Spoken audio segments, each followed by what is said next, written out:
If you want to remove SIM card from a Motorola Moto G56, then first of all we need to take a look at the left side of the phone where we have our SIM tray.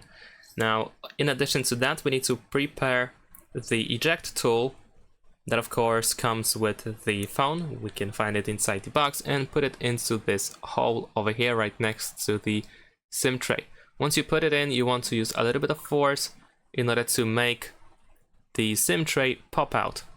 Once it sticks out slightly, as you can see over here, you should be able to use your fingernails in order to completely remove the SIM tray from the phone.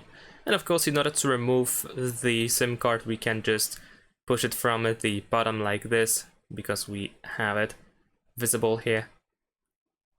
It goes out really easily.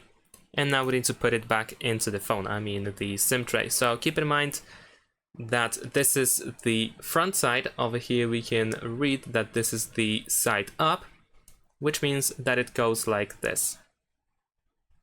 And there we go. Push it fully in with your finger, and that's all. Thanks for watching, leave a like and subscribe.